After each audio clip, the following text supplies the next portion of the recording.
છેલ્લે આપણે હાઇડ્રોજન રેખા વર્ણપટની વાત આપણે કરી ચૂક્યા છીએ। હવે એ હાઇડ્રોજન વર્ણપટ માટે જે છે એ બોરનો પરમાણુ નમૂનાની આપણે વાત કરીએ। નિલ્સ બોર એ રુથર્ડફોર્ડે કેન્દ્રીય પરમાણુ નમૂનો જે આપ્યો છે એ રુથર્ડફોર્ડનો કેન્દ્રીય પરમાણુ નમૂનો એની અસ્થાયીતા માટે, એની અસ્થિરતા માટે જે છે એ સ્વીકારી શકાયો નહીં। એટલે એની અંદર જે છે એમાં કેટલીક જે મર્યાદાઓ હતી એની અંદર સુધારા કરીને નિલ્સ બોરે હાઇડ્રોજન પરમાણુ માટેનો પરમાણુ નમૂનો આપેલો છે। તો નિલ્સ બોરને રુથર્ડફોર્ડના પરમાણુ નમૂનાના સુધારક તરીકે આપણે ગણી શકાય। તો નિલ્સ બોરે જે છે એ હાઇડ્રોજન પરમાણુ માટે જે નમૂનો આપ્યો છે કે હાઇડ્રોજન જે છે એ હાઇડ્રોજનમાં એક પ્રોટોન છે અને એની આજુબાજુ ઇલેક્ટ્રોન વર્તુળાકાર માર્ગે ફરે છે। પ્રોટોન અને ઇલેક્ટ્રોન વચ્ચે સ્થિર વિદ્યુતીય આકર્ષણ બળ જોવા મળે છે। આ પ્રમાણેનો કેન્દ્રીય નમૂનો આપણને રુથર્ડફોર્ડે આપણને આપેલો હતો। હવે આ રુથર્ડફોર્ડે જે પરમાણુ નમૂનો આપ્યો એના અંદર બોરે જે છે એ થોડાક સુધારા કર્યા છે, એટલે એને બોરનો પરમાણુ નમૂના તરીકે ઓળખવામાં આવે છે। હવે હાઇડ્રોજન પરમાણુ માટે બોર નામના વૈજ્ઞાનિકે જે મુદ્દાઓ આપ્યા છે એ મુદ્દાઓમાં પહેલો મુદ્દો એ છે કે ઇલેક્ટ્રોન જે છે એ ઇલેક્ટ્રોન અહીંયા કેન્દ્રથી ચોક્કસ અંતરે અને ચોક્કસ વેગથી એ વર્તુળાકાર માર્ગે ફરે છે। ફરીવાર, ઇલેક્ટ્રોન કેન્દ્રથી ચોક્કસ અંતરે અને ચોક્કસ ઉર્જા સાથે એ વર્તુળાકાર માર્ગે ઘૂમે છે, એ કેન્દ્રની આસપાસ પરિભ્રમણ કરે છે। એવો પહેલો મુદ્દો આપણને હાઇડ્રોજન પરમાણુ માટે નિલ્સ બોરે આપ્યો। ચોક્કસ ઉર્જા આપી દીધી, એનો મતલબ કે એ પરમાણુ નમૂનો જે અસ્થાયી હતો એ હવે સ્થિર થઈ ગયો। ત્યાર પછી આપણે ઉર્જાની વાત અહીંયા કરીએ છીએ આગળ, એટલે હાલમાં વધારે ડિસ્કસ કરતા નથી આપણે। બીજી વાત, બીજા નંબરના મુદ્દામાં એ આપ્યું કે જ્યારે ઇલેક્ટ્રોન જે છે એ ઇલેક્ટ્રોન જ્યારે આ વર્તુળાકાર માર્ગે સ્થિર કક્ષાના અંદર પરિભ્રમણ કરે છે ત્યારે કોઈપણ પ્રકારની ઉર્જાનું ઉત્સર્જન કરતો નથી કે અવશોષણ કરતો નથી, પરંતુ જ્યારે નીચલી ઉર્જા ધરાવતા સ્તરમાંથી ઉપલી ઉર્જા ધરાવતા સ્તર, એને આપણે આ રીતે લખીએ કે E1 અને E2 આ નીચલી ઉર્જા ધરાવતું સ્તર છે અને E2 એ ઉપલી ઉર્જા ધરાવતું સ્તર છે। તો નીચલી ઉર્જા સ્તરમાંથી ઉપલા ઉર્જા સ્તરમાં જાય છે ત્યારે ઇલેક્ટ્રોન જે છે એ ઇલેક્ટ્રોન એ ઉર્જાનું અવશોષણ કરે છે, એટલે ઉર્જા મેળવીને જશે, એટલે ઉર્જાનું hν શું કરશે? અવશોષણ કરે છે। અને જ્યારે ઉપલી ઉર્જા સ્તરમાંથી નીચલા ઉર્જા સ્તરમાં આવે છે ત્યારે ઇલેક્ટ્રોન જે છે એ ઇલેક્ટ્રોન એ ઉર્જાનું ઉત્સર્જન કરે છે, અને આ ઇલેક્ટ્રોન જે ઉર્જાનું અવશોષણ કે ઉત્સર્જન કરે છે એ સતત હોતું નથી।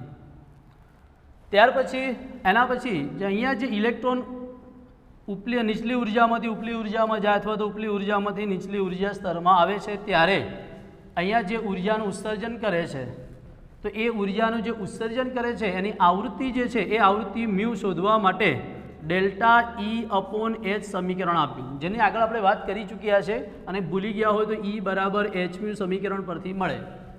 તો મ્યુ બરાબર ΔE/H, જ્યાં ΔE ઇઝ ઇક્વલ ટુ શું છે? તો ΔE is equal to E2 - E1, એટલે આપણે ઉપલી ઉર્જા સ્તરમાંથી ઇલેક્ટ્રોન જ્યારે નીચલી ઉર્જા સ્તરમાં આવે છે ત્યારે અહીંયા ઉર્જાનો તફાવત E2 - E1 બરાબર H, એટલે મ્યુ બરાબર જે છે એ આપણે જે આવૃત્તિનું ઉત્સર્જન કરે છે એ આવૃત્તિનું ઉત્સર્જન એ મીન્સ કે આવૃત્તિ આપણે આ પ્રમાણે શોધી શકીએ છીએ। તો આ પ્રમાણેના મુદ્દાઓ જે છે એ નિલ્સ બોરે આપ્યા।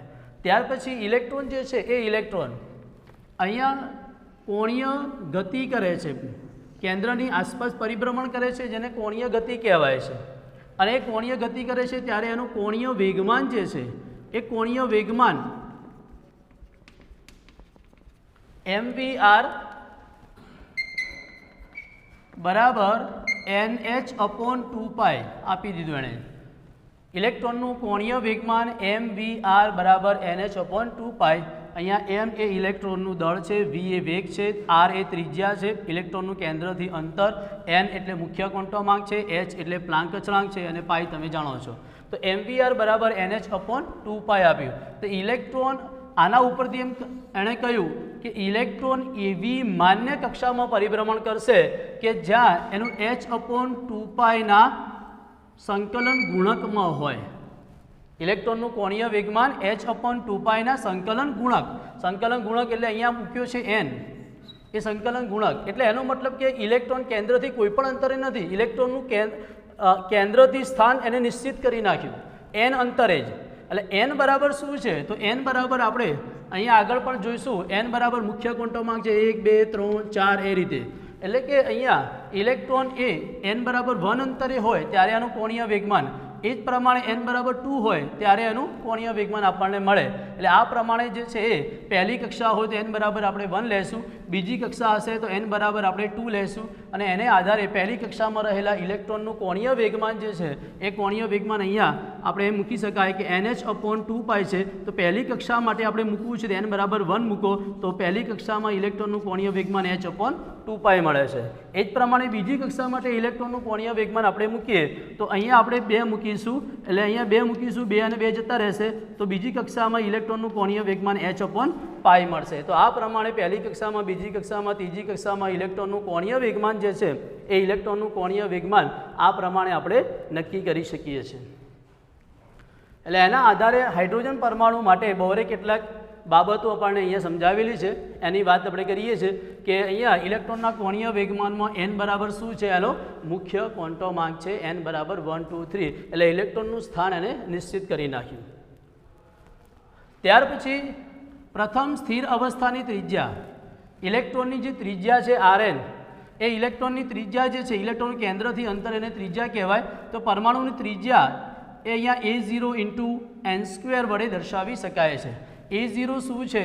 એનું મૂલ્ય 52.9 લેશો તો પિકોમીટરમાં આવશે અને 0.0529 કરશો, 0.0529 કરશો તો એંગસ્ટ્રોમમાં આપણને જવાબ મળશે. આ બંને સૂત્રો એ આપણે ઇલેક્ટ્રોનની ત્રિજ્યા શોધવા માટેના સમીકરણો છે. ઇલેક્ટ્રોનની ત્રિજ્યા એટલે તમે અહીંયા જે છે પહેલી કક્ષાના અંદર ઇલેક્ટ્રોનની ત્રિજ્યા, બીજી કક્ષામાં હોય તો 2 મૂકવાના, ત્રીજી કક્ષા હોય તો n બરાબર 3 મૂકવાના. એ પ્રમાણે તમે અહીંયા હાઇડ્રોજન પરમાણુ માટે મૂકી શકો છો. આ સમીકરણ માત્ર હાઇડ્રોજન પરમાણુ માટે છે, બીજા પરમાણુ માટેની વાત આપણે પછી કરીએ છીએ. તો આ સમીકરણ આવ્યું કઈ રીતે? થોડીક સમજ મેં આપી છે, બહુ ઊંડાણમાં નથી આપી. કે અહીંયા જે છે ઇલેક્ટ્રોન જે છે એ અહીંયા પ્રોટોન છે અને અહીંયા ઇલેક્ટ્રોન છે. પ્રોટોન અને ઇલેક્ટ્રોન એકબીજા સાથે સ્થિર વિદ્યુતીય રીતે આકર્ષાયેલા છે અને એને કારણે આનો વીજભાર છે એને વીજભારને આપણે Ze કહેવાય. કેન્દ્રનો વીજભારને આપણે Ze કહીએ છીએ અને ઇલેક્ટ્રોનનો વીજભારને આપણે E કહીએ છીએ. તો અહીંયા જે છે બળ જે છે એ kq1 q2/r² આપણે દર્શાવીએ છીએ. તો અહીંયા k બરાબર અહીંયા થશે Ze²/r². આ એક પ્રકારનું આપણને આકર્ષણ બળ અહીંયા જોવા મળે છે, જેને કુલંબીય આકર્ષણ બળ તરીકે ઓળખવામાં આવે છે, જ્યાં k બરાબર 1/4πε0, k અચળાંક છે. હવે બીજું છે અહીંયા ઇલેક્ટ્રોન ઉપર કેન્દ્ર ત્યાગી બળ પણ લાગે છે અને કેન્દ્ર ત્યાગી બળ mv²/r જેટલું લાગે છે. તો આ બંને બળ જે છે એ સમાન હોય છે અને એ બંનેને આપણે સરખાવતા અહીંયા સરખાવીશું તો આપણને એના ઉપરથી v² મળશે અને આ v² ઉપરથી આપણે જે છે એ આની અંદર આપણે kનું મૂલ્ય એપ્લાય કરીશું તો આપણને અહીંયા vનું મૂલ્ય મળે છે, વેગનું મૂલ્ય, અને kનું મૂલ્ય 9.10⁹ ન્યૂટન મીટર સ્ક્વેર પ્રતિ કુલમ સ્ક્વેર આપણને મળે છે. અને આના આધારે આ vનું જે મૂલ્ય છે એ vના મૂલ્યને ફરીવાર અહીંયા તમે એપ્લાય કરશો આની અંદર તો એ સાદરૂપ આપીને છેલ્લે આપણને r બરાબર જે છે એ n²h²/4πm kZe² આપણને અહીંયા મળે છે. હવે આની અંદર તમે જુઓ વિદ્યાર્થી મિત્રો, h જે છે પ્લાન્ક અચળાંક છે, 4 અચળ છે, પાઈ અચળ છે, m ઇલેક્ટ્રોનનું દળ અચળ છે અને એ જ પ્રમાણે અહીંયા k જે છે એ પણ અચળ છે. એટલે આને આધારે તમે જે છે અને અહીંયા ઇલેક્ટ્રોન આ Z બરાબર તો પરમાણુ ક્રમાંક છે અને અહીંયા E જે છે એ ઇલેક્ટ્રોનનો વીજભાર છે. તો આની અંદર જે છે એમાં તમે બધી કિંમતો એપ્લાય કરશો તો કિંમતો એપ્લાય કરીને તમે જવાબ મેળવશો તો પિકોમીટરના અંદર 52.9 આવશે. એનો મતલબ કે અહીંયા આ એપ્સિલોન A0 જે છે A0નું મૂલ્ય જે છે કેટલું મળશે S². A0નું મૂલ્ય S²/4πmke² જેટલું આપણને મળે છે. આ બધા મૂલ્યો આની અંદર એપ્લાય કરશો તો તમારા જે છે એ તમને અહીંયા એ પ્રમાણે સૂત્ર મળશે. વધ્યું શું બાકીનું n²/z, એટલે અહીંયા n²/z, પણ હાઇડ્રોજન પરમાણુ માટે ઝેડનું મૂલ્ય તો આપણે 1 લઈએ છીએ એટલે આપણને સૂત્ર મળ્યું Rn બરાબર A0n² આપણને મળે છે. તો આ પ્રમાણે ત્રિજ્યા મેં બહુ ડિટેલમાં આપણા બુકમાં આપ્યું નથી, પણ અહીંયા મારી સમજૂતી માટે મેં આપી દીધું છે. ડાયરેક્ટ તમે આ યાદ રાખશો તો પણ ચાલશે. તો આ પ્રમાણે જે છે એ ઇલેક્ટ્રોનની ત્રિજ્યા આપણે નક્કી કરી શકીએ છીએ, કેન્દ્રથી અંતર એનું આપણે નક્કી કરી શકીએ છીએ. ત્યાર પછી ઇલેક્ટ્રોન સાથે સંકળાયેલી ઉર્જા બાબતમાં અહીંયા વાત કરીએ તો મેં ચોક્કસ ઉર્જા સાથે પરિભ્રમણ કરે છે. તો ઇલેક્ટ્રોન સાથે સંકળાયેલ અગત્યનો બીજો એક પર્યાય છે ઉર્જા. ઇલેક્ટ્રોનની ઉર્જા કેટલી? તો એ ઇલેક્ટ્રોનની ઉર્જા માટે En બરાબર 2π²z²m⁴n²s², આ સૂત્ર આપ્યું છે. એના અંદર પણ તમે જુઓ 2π પછી m, e અને h એ અચળ જ છે, એટલે એ અચળને બધા જોઈન કરીને આપણે RH તરીકે રીડબર્ગ નામના વૈજ્ઞાનિકે આપેલું છે, એટલે આપણે રીડબર્ગ અચળાંક તરીકે એને ઓળખીએ છીએ. RH બરાબર 2π²m⁴n², એટલે મૂલ્ય મૂકીશું એટલે આ સમીકરણમાં -RH અહીંયા z² વધશે અને નીચે જે છે એ n² વધશે, એટલે -RH/z²/n². અહીંયા z બરાબર હાઇડ્રોજન પરમાણુ માટેની આપણે વાત કરી રહ્યા છીએ તો z બરાબર આપણે મૂકીશું 1, એટલે આપણને En બરાબર અહીંયા -2.18 જૂલ 1/n² મળશે. આ મૂલ્ય ક્યાંથી આવ્યું? તો આની અંદર બધા કિંમતો તમે મૂકશો તો અહીંયા 2.18 જૂલ આપણને મળે છે, જે રીડબર્ગ અચળાંકનું મૂલ્ય છે. એટલે MCQSમાં પણ તમે પૂછી શકાય કે રીડબર્ગ અચળાંકનું મૂલ્ય કેટલું? તો 2.18 જૂલ. હવે અહીંયા હાઇડ્રોજન પરમાણુ માટે પ્રથમ ધરા અવસ્થાની અંદર જે છે એમાં આપણે વાત કરીએ E1 સ્તર છે, એટલે E1 છે તો અહીંયા n બરાબર 1 મૂકીએ તો n બરાબર 1 મૂકીને આપણે જ્યારે કેલ્ક્યુલેશન કરીશું તો -2.18 જૂલ જેટલી આપણને ઉર્જા મળે છે. હવે એ ઇલેક્ટ્રોન અહીંયાથી વિકિરણનું અવશોષણ કરીને ઉપલી અવસ્થામાં જાય છે ત્યારે એની ઉર્જા કેટલી? તો E2 મળશે, એટલે n બરાબર આપણે 2 મૂકીશું તો n બરાબર 2 મૂકીશું એટલે 2નો વર્ગ થશે અને આનું સાદુરૂપ આપશો તો મળશે આપણને -0.545 × 10⁻18 જૂલ. તો આ પ્રમાણે ઇલેક્ટ્રોનની જે છે એ પ્રથમ અવસ્થામાં ઉત્તેજિત અવસ્થામાં એનું મૂલ્ય કેટલું ઉર્જાનું એ આપણે શોધી શકીએ છીએ. તો આ હાઇડ્રોજન પરમાણુ માટેની વાત હતી. હવે અહીંયા આપણે વાત કરીએ, વિદ્યાર્થી મિત્રો ખાસ ધ્યાન રાખજો, He+Li+2 Be+3 વગેરે માટે પણ આપણે આ જે છે એ સમીકરણ આપણે મૂકી શકાય. તો એમાં Rn બરાબર અહીંયા 52.9n²/z એ આપણે આ સમીકરણ અહીંયા મૂક્યું છે. અહીંયા z બરાબર 1 લીધા હતા આપણે, જે z ભાગાકારમાં હતા એ આપણે અહીંયા z બરાબર 1 લીધા હતા. અહીંયા z જે છે એ આપણે અહીંયા પરમાણુ બદલાઈ ગયા, હિલિયમ છે, લિથિયમ છે, બેરેલિયમ છે, એટલે એના આધારે ઝેડનું મૂલ્ય મૂકી અને જે તે સ્પીસીઝ માટે આપણે પરમાણુવીય ત્રિજ્યા જે છે પરમાણુવીય ત્રિજ્યા અથવા ઇલેક્ટ્રોનનું કેન્દ્રથી અંતર નક્કી કરી શકાય. એ જ પ્રમાણે આપણને આ જે ઇલેક્ટ્રોનની શક્તિ શોધવા માટેનું ઉર્જા શોધવા માટેનું સમીકરણ મળ્યું En બરાબર -2.18 જૂલ n²/z², જ્યાં z બરાબર જે છે એ z બરાબર આપણે અહીંયા 1 મૂકીએ છીએ હાઇડ્રોજન પરમાણુ માટે, એમ હિલિયમ પરમાણુ માટે આપણે 2 મૂકી શકાય, લિથિયમ માટે 3 મૂકી શકાય, બેરેલિયમ માટે આપણે 4 મૂકી શકાય અને એમ મૂકીને આપણે એના માટેની ઇલેક્ટ્રોનની ઉર્જા શોધી શકીએ છીએ. તો આ પ્રમાણે જે છે ઇલેક્ટ્રોનની ઉર્જા આપણે નક્કી કરી શકાય, ઇલેક્ટ્રોનની ત્રિજ્યા આપણે નક્કી કરી શકીએ છીએ. હવે આ ઇલેક્ટ્રોનની જે ઉર્જા છે એ ઇલેક્ટ્રોનની ઉર્જા એ પરમાણુવીય ક્રમાંક જે છે પરમાણુવીય ક્રમાંકના વધારા સાથે બંને સમચલનમાં છે, એટલે પરમાણુવીય ક્રમાંકના વધારા સાથે વધુ ઋણ થતી જોવા મળે છે અને મુખ્ય ક્વોન્ટમાંકના વધારા સાથે આપણને ઓછી થતી જોવા મળશે. તો આ બાબત પણ તમે યાદ રાખી શકો છો. અને ત્રિજ્યા જે છે એ ત્રિજ્યાની આપણે વાત કરીએ તો ત્રિજ્યામાં અહીંયા પરમાણુ ક્રમાંક વધશે એમ ત્રિજ્યા અહીંયા આપણને નાની થતી જોવા મળે છે, કારણ કે અહીંયા જે છે પરમાણુ ક્રમાંક વધશે એટલે z વધશે તો અહીંયા ત્રિજ્યાનું મૂલ્ય નાનું જોવા મળે છે. તો આ પ્રમાણે જે છે એ અલગ અલગ બાબતો આ સૂત્ર ઉપરથી આપણે શોધી શકીએ છીએ. બીજી એક બાબત છે અહીંયા ઇલેક્ટ્રોનની ઉર્જા ઋણ કેમ. તો ઇલેક્ટ્રોન જે છે એ ઇલેક્ટ્રોન કેન્દ્ર સાથે આકર્ષાયેલો હોય. હવે એ ઇલેક્ટ્રોન અહીંયાથી ઉત્તેજિત થઈને અનંત અંતરે જાય છે. અનંત અંતરે રહેલા ઇલેક્ટ્રોનની ઉર્જાને શૂન્ય સ્વીકારવામાં આવેલી છે. શૂન્ય સ્વીકારવામાં આવેલી છે. એટલે ઇલેક્ટ્રોન જ્યારે કેન્દ્રથી જે છે એ કેન્દ્રથી અહીંયા ઇલેક્ટ્રોન કેન્દ્રથી જ્યારે આકર્ષાયેલો હશે ત્યારે તે અનંત અંતર કરતાં અંદરની હશે. એટલે એને કારણે ઇલેક્ટ્રોનની ઉર્જા ઓછી થશે. એટલે શૂન્યથી ઓછી એટલે આપણને ઋણ જોવા મળે છે. તો આ પ્રમાણે બાબતો આપણે જે છે એ બોરના પરમાણુ નમૂનાને આધારે આપણે નક્કી કરી શકીએ છીએ. પરંતુ આ નિલ્સ બોરના પરમાણુ નમૂનામાં પણ કેટલીક મર્યાદાઓ આપણને જોવા મળી. જેમ રુથરફોર્ડના અંદર પરમાણુ નમૂનામાં આપણને મર્યાદાઓ હતી એમ નિલ્સ બોરમાં પણ પરમાણુ નમૂનામાં કેટલીક મર્યાદાઓ જોવા મળી કે એમાં જે અદ્યતન જે સ્પેક્ટ્રોસ્કોપી છે, અદ્યતન ટેકનિકો છે એને આધારે જ્યારે હાઇડ્રોજન વર્ણપટ જે છે, હાઇડ્રોજન વર્ણપટમાં આપણે આગળ ભણી ચૂક્યા છીએ. હાઇડ્રોજન વર્ણપટમાં આપણને આવો રેખીય વર્ણપટ મળે છે. તો એ રેખીય વર્ણપટમાં ખૂબ જ નજીક રેખાઓ મળતી હતી અને ખૂબ જ નજીક રેખાઓ એકદમ મળતી હતી જેને ડબલેટ અને ટ્રિપલેટ કહેવાય છે. અને ડબલેટ અને ટ્રિપલેટ રેખાઓની વધારે સમજૂતી હાઇડ્રોજન વર્ણપટ હાઇડ્રોજનનો નમૂનો આપણને બોરનો પરમાણુ નમૂનો આપણને આપી શકતો નથી. બોરનો પરમાણુ નમૂનો એક જ ઇલેક્ટ્રોન ધરાવતા હાઇડ્રોજન માટે જ લાગુ પાડી શકાય છે. એક કરતાં વધારે ઇલેક્ટ્રોન ધરાવતા ઘટકો સાથે પણ આપણે બોરનો પરમાણુ નમૂનો જે છે એ લાગુ પાડી શકતા નથી.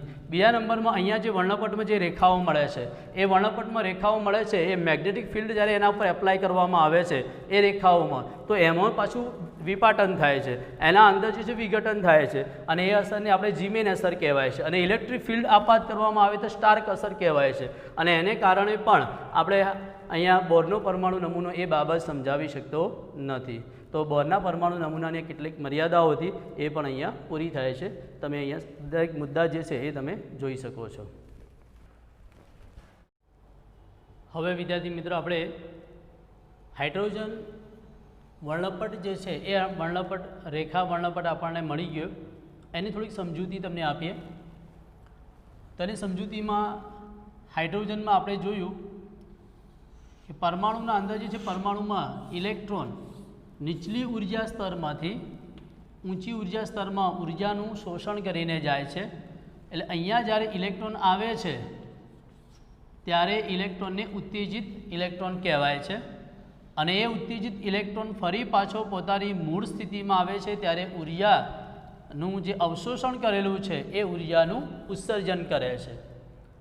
તો ઇલેક્ટ્રોન આ પ્રમાણે સંક્રાંતિ પામે છે.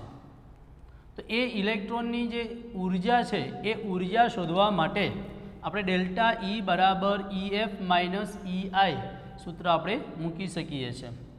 ઉર્જાનો તફાવત કેટલો થયો? EF એટલે છેલ્લી અવસ્થા, EI એટલે શરૂઆતની અવસ્થા. શરૂઆતની અવસ્થા અહીંયા મૂકવાની, શરૂઆતની અવસ્થાની ઉર્જા અહીંયા મૂકવાની, અંતિમ અવસ્થા ઇલેક્ટ્રોન છેલ્લે ક્યાં આવે છે એ ઉર્જા અહીંયા મૂકશો તો આપણને ઉર્જાનો તફાવત મળે છે. હવે આ ઉર્જાનો તફાવત EF અને EIનું મૂલ્ય એ રીડબર્ગ અચળાંક અપોન n²f બરાબર થાય છે. એટલે આપણે સૂત્રના અંદર ડેલ્ટા E બરાબર -RH અપોન n²f માઇનસ આ માઇનસ તો છે જ, ફરી પાછું આનું -RH અપોન n²f આ પ્રમાણે આપણે મેળવી શકીએ છીએ. En આ સૂત્ર ક્યાંથી આવ્યું? En ઉર્જા સ્તરમાં n સ્તરમાં ઇલેક્ટ્રોનની ઉર્જા કેટલી? n એટલે કોઈપણ સ્તર, કોઈપણ સ્તરમાં ઇલેક્ટ્રોનની ઉર્જા કેટલી? તો -RH અપોન n² જેટલી હોય છે. એટલે અહીંયા n બરાબર 1 મૂકો તો અહીંયા 1 મૂકો, રીડબર્ગ અચળાંકનું મૂલ્ય મૂકો તો 1 કક્ષામાં જ્યારે ઇલેક્ટ્રોન હશે ત્યારે એની ઉર્જા મળશે. અહીંયા E2 બરાબર મૂકો, n બરાબર 2 મૂકો તો અહીંયા 2 નો વર્ગ 4 થશે. રીડબર્ગ અચળાંકને ભાગી નાખો 4 વડે તો તમને બીજી અવસ્થામાં રહેલા ઇલેક્ટ્રોનની ઉર્જા આપણને મળે છે. તો આ પ્રમાણે સૂત્ર અહીંયા મળ્યું. એટલે -RH અપોન n²f અને -RH અપોન n²i બંને વચ્ચે માઇનસ છે એ પણ અહીંયા માઇનસ મૂક્યું છે. હવે આ માઇનસ માઇનસ પ્લસ થશે અને આ પદને પહેલાં લખીએ એટલે RH કોમન કાઢીશું, એટલે RH કોમન કાઢીશું પ્લસ તરીકે, તો RH કોમન કાઢીશું તો આ પદ તો પ્લસ છે જ, એટલે 1/n²i અને આ પદ શું રહેશે માઇનસ, એટલે માઇનસ 1/n²f. તો આ પ્રમાણે જે છે ઇલેક્ટ્રોન એક અવસ્થામાંથી બીજી અવસ્થામાં જાય ત્યારે ઉર્જાનો તફાવત શોધવા માટેનું સૂત્ર તમે અહીંયા સમજી શકો છો. જ્યાં RH બરાબર તમારે લેવાના છે 2.18 × 10⁻18 જૂલ રીડબર્ગનું અચળાંકનું મૂલ્ય છે, જેની ગણતરી આપણે મેળવી શકીએ છીએ. હવે આપણે ડેલ્ટા ઈ બરાબર જે છે એ હવે RHનું મૂલ્ય 2.18 જૂલ છે એ મૂકી દઈએ અહીંયા, તો આપણું સમીકરણ શું થશે, અહીંયા મૂકીશું એટલે સમીકરણ આ રીતે થશે 2.18 ભાગ કૌંસમાં 1/n²i - n²f. હવે આપણે બીજી એક બાબત જાણીએ છીએ, E બરાબર hν. પ્લાન્ક ક્વોન્ટમ સિદ્ધાંતમાં આપણે મેળવી દીધું E બરાબર hν. તો અહીંયા ડેલ્ટા ઈ ઉર્જાનો તફાવત લઈએ તો પણ આપણને સમીકરણ આવું જ મળશે, ડેલ્ટા ઈ બરાબર શું થશે hν. હવે મ્યુ બરાબર શું, મ્યુ એટલે આવૃત્તિ છે, આવૃત્તિ બરાબર શું થશે, તો h ને આ બાજુ લાવો તો ડેલ્ટા ઈ ભાગ્યા h થશે. તો અહીંયા ડેલ્ટા ઈ ભાગ્યા h કરીએ આપણે, ડેલ્ટા ઈ ભાગ્યા h તો શું થઈ જાય, મ્યુ થઈ જાય. આનું મૂલ્ય કોના બરાબર થાય, મ્યુ, એટલે મ્યુ બરાબર ડેલ્ટા ઈ ભાગ્યા h કર્યું, સમજી લેજો બરાબર. ડેલ્ટા ઈ ભાગ્યા h કર્યું તો આને પણ h વડે ભાગવા પડે, એટલે આ બાજુ ડાબી બાજુ h વડે ભાગો છો તો જમણી બાજુ પણ h વડે ભાગવા પડશે, એટલે 2.18 ભાગ્યા h 1/n²i - 1/n²f આ પ્રમાણે તમે મૂકી શકો છો. તો હવે આપણને આ ઉર્જામાંથી આવૃત્તિ શોધવાનું સમીકરણ મળી ગયું, એટલે મ્યુ બરાબર હવે થશે 2.18 જૂલ RHનું મૂલ્ય છે રીડબર્ગ અચળાંક, અને Hનું મૂલ્ય આપણે જાણીએ છીએ પ્લાન્ક અચળાંક 6.626 10⁻34. આ તો મૂલ્ય હવે યાદ રાખવાનું છે કાયમ માટે, એટલે બંનેનું હવે તમે સાદુરૂપ આપશો તો 3.29 × 10⁻15 1/n²i - 1/n²f આપણને મળે છે. આ સમીકરણને આપણે રીટ્સ સમીકરણ તરીકે ઓળખવામાં આવે છે. રીટ્સનું આવૃત્તિ શોધવા માટેનું સમીકરણ કયું, તમે આ લખી શકો છો, મ્યુ બરાબર 3.29 10⁻15 1/n²i - 1/n²f. આ સમીકરણ દાખલા ગણવા માટે આપણે ઉપયોગી થઈ પડે છે. એટલે આવૃત્તિ આપણે શોધી શકીએ છીએ, ઉર્જાનો તફાવત આના આધારે શોધી શકાય, અને કેટલી આવૃત્તિ ધરાવતી ઉર્જા એને બહાર ફેંકી છે એ આપણે અહીંયા શોધી શકીએ છીએ. હવે આપણે આ મ્યુને આપણે મ્યુ બારના સંદર્ભમાં કન્વર્ટ કરીએ તો આપણે અહીંયા જે છે એક સમીકરણ આપણે મેળવી ચૂક્યા હતા, આગળ સમજી, પ્રકાશનો વેગ મ્યુ બરાબર આવૃત્તિ અને તરંગ લંબાઈના ગુણાકાર બરાબર હોય છે, એટલે સી બરાબર મ્યુ લેમડા. હવે આપણે મ્યુ ભાગ્યા સી કરીએ તો સીને આ બાજુ લાવશું ભાગાકારમાં જશે, લેમડા આ બાજુ આવશે તો 1/લેમડા થશે, એટલે મ્યુ ભાગ્યા સી બરાબર થશે 1/લેમડા, અને 1/લેમડા બરાબર તો શું થાય, તરંગ સંખ્યા, એ આપણે ભણી ચૂક્યા છીએ. તો તરંગ સંખ્યા એટલે તરંગ સંખ્યાના સંદર્ભમાં સમીકરણ જશે, એટલે આપણે અહીંયા મ્યુ ભાગ્યા સી કરી દઈએ, મ્યુ ભાગ્યા સી કરીશું તો મ્યુ ભાગ્યા સી કરીશું એટલે 1/લેમડા થશે, મ્યુ ભાગ્યા સી 1/લેમડા, અને 1/લેમડા = શું છે, મ્યુ બાર. આ સમીકરણ આપણે અહીંયા મૂકી શકીએ. તો આ જ સમીકરણ જે છે એ જમાં આપણે શું કર્યું, મ્યુને સી વડે ભાગ્યા છે, એટલે 3.29 × 10⁻15 નીચે 3 × 10⁸, 3 × 10⁸ એટલે સી એટલે પ્રકાશનો વેગ છે આપણે જાણીએ છીએ, તો 3 × 10⁸ મીટર પ્રતિ સેકન્ડ આપણે અહીંયા મૂકી દઈએ 1/n²i - 1/n²f. હવે આનું આપણે સાદુરૂપ આપીશું તો 1.09677 × 10⁷ 1/n²i - 1/n²f મીટર ઇન્વર્સ આપણને મળે છે. એ આપણને તરંગ સંખ્યા મ્યુ બાર શોધવા માટેનું સમીકરણ.